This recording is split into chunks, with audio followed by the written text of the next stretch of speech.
It's the Real News Network, and I'm Greg Wilpert coming to you from Baltimore. While President Donald Trump is declaring a national emergency in order to allocate more funds for his border wall project, Immigration and Customs Enforcement, or ICE, has been engaging in a complex sting operation in order to ensnare visiting foreign students into committing immigration crimes. That is, ICE created a fake university in Michigan called the University of Farmington, where it enrolled foreign students. It then said up to 600 students had enrolled merely in order to get student visas and that they knew the university was fake. This then led to the arrest of 161 of these students. This is not the first time that ICE has employed such a sting operation. That practice, though, raises questions about the lengths to which ICE and the Department of Homeland Security are willing to go to criminalize immigrants to the United States. Joining me to explore this issue is Aviva Chomsky. Aviva is Professor of History and Coordinator of the Latin American Studies Program at Salem State University in Massachusetts. Thanks, Aviva, for joining us again. Oh, it's a pleasure to be here. So before we turn to the issue of ICE practices under Trump more generally, let's take a look at this particular case where ICE created a fake university to, it seems, entrap foreign students. What purpose do you think this practice serves, and why would ICE do such a thing? So just to contextualize this a little bit, I do want to mention that this university, this sting operation actually dates to 2015. That's when it began. And that, as you mentioned, this is not the first time that the United States has done this. There was a similar operation, smaller scale, with a fake university in New Jersey that was done in 2012. So much as I am not a big fan of Donald Trump, I do think it's important to place his immigration policies in the context that is, this was not something new in the Trump administration. This particular university and the idea of using our money, taxpayer money, to fund this agency that is spending who knows how much money to go create these elaborate schemes to, as you say, entrap foreign students. U.S. immigration law is incredibly complex. To create an entire university and to recruit students who most of them probably have no idea that they're doing anything illegal when they apply to this university. The university claims to be approved by DHS. DHS actually hires recruiters to recruit these students. It takes their money,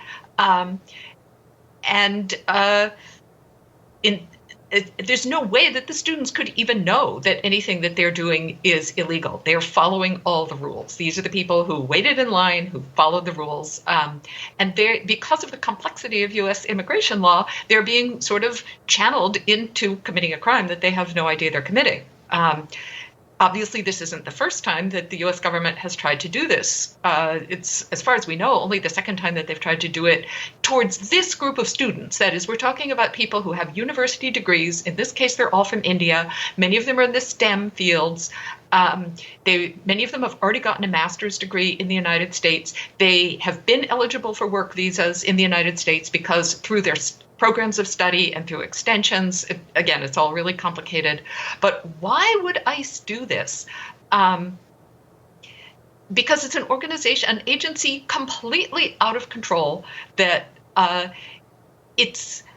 I say out of control, but actually this is what it was created and designed to do, to instill fear, to discriminate against people of color, against people who were not born in the United States, to create an us and them mentality. I mean, that's really what the whole Department of Homeland Security was invented to do.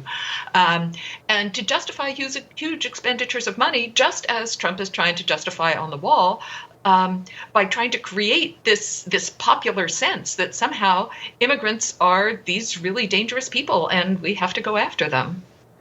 Now, as I mentioned earlier, Trump recently declared a national emergency in order to do an end run around Congress in order to get funds for his border wall. Now, this push for a border wall is couched in xenophobic rhetoric where he makes false claims about the invasion of immigrants and their supposedly criminal activity. But as we know, DHS statistics themselves show that neither claim is true. But still, what have been the real-life consequences of Trump's immigration policies for the immigrant community? So one has been heightened levels of fear in the immigrant community. People being forced underground, all the way back to the I mean, discrimination against immigrants today is discrimination against people of color. And I think we have to see it in terms of a very long history in the United States of marginalizing and excluding people of color, sometimes through immigration laws, sometimes through other types of laws. So immigrants have long been immigrants of color, especially immigrants from Latin America, have long, through a combination of racism, legalized racism, racist laws, been relegated to the lower sectors of the economy. They've been forced to accept working conditions that they should not have, that nobody should have to accept. Certainly, we see the real life consequences on the border, where tens of thousands of people are being illegally denied the right to apply for asylum in the United States. They're being forced into tent cities on the Mexican side of the border.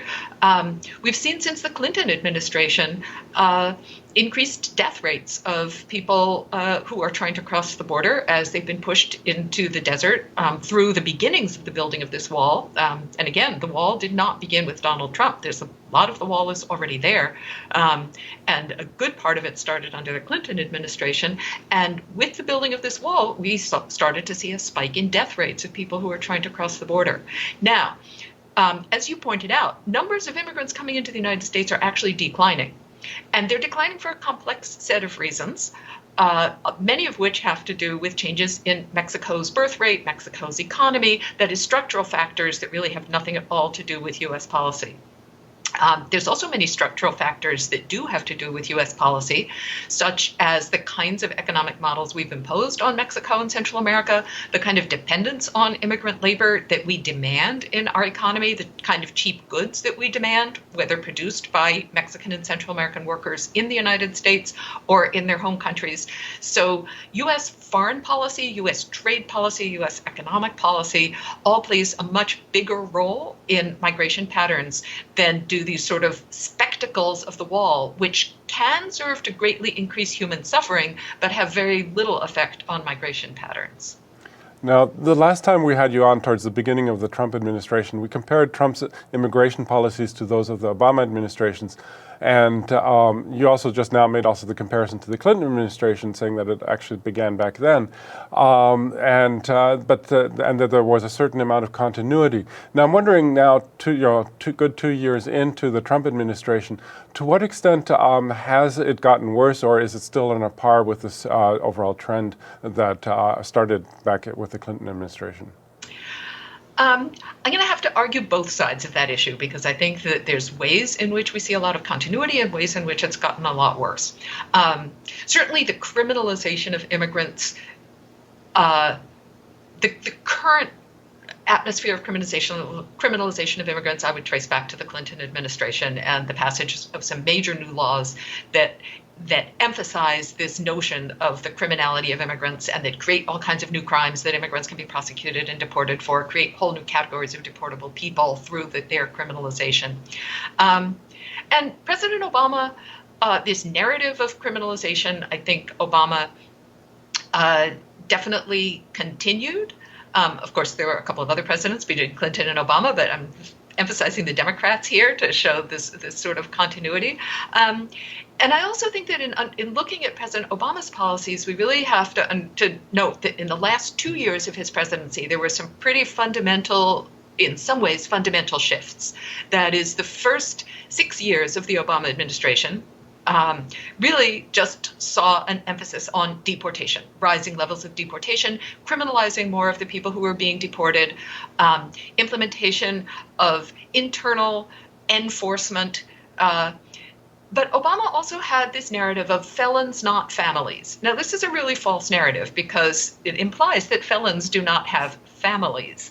And we all know, if we know anything about the criminal justice system, and if we know anything about the intersections between the criminal justice system and the immigration system, that many people defined as felons have either entered that status through a plea bargain, through committing something that most of us would not consider to be a dangerous or violent crime, but the category of what consists of a felony for immigrants is so vast that so many of these people who are defined as felons, and in the presumption that felons don't have families, that Obama continued this narrative that we're really after the bad guys. But the other side of Obama's last 2 years was a real, first of all, the creation of DACA in his second administration, deferred action for childhood arrivals, and again playing into this narrative, like these are the good immigrants, these are the ones who aren't criminals, and criminal background check was part of eligibility for DACA. DACA applied to young people between the ages of 15 and 30 who had been brought here through no fault of their own. Again, this implicit criminalization within the language of DACA. But his priority enforcement program, and along with DACA, really created certain groups of people who could feel that they were freed from the threat of deportation, at least temporarily. Trump has tried to overturn all of that. And one of the things that's been notable about Trump's policies is he says he's against illegal immigration. Lots of people say, I'm not against immigration, just illegal immigration. But Trump's policies have tried to illegalize so much that was formerly legal. And we see this with the banning of immigrants from certain countries, with his attempts to do away with DACA, his attempts to do away with TPS, temporary protected status, which many people from Central America, Haiti, other countries have been granted a temporary legal status in the United States. So this answer is kind of a jumble, but I guess we do see an exacerbation and continuity of the worst parts of what we saw under Obama, and an abandonment of what we saw could have been seen as the best parts under Obama. Definitely there's a difference in language in that Obama only wanted to criminalize some immigrants. Trump basically wants to criminalize all immigrants. Okay. And this fake university is just an example of that. That is turning people who, under any logical interpretation of anything, are the ones who followed the rules, who waited in line, who got their visas, who did it the right way, but finding ways to turn them into criminals to enable their deportability. Okay. Well, we're going to have to leave it there for now, but thank you for closing the circle, so to speak. And I hope we'll come back to you very soon to further look at this issue. I was speaking to Aviva Chomsky, professor of history at Salem State University. Thanks again, Aviva, for having joined us today. Oh, it's a pleasure. Thanks for having me on. And thank you for joining the Real News Network.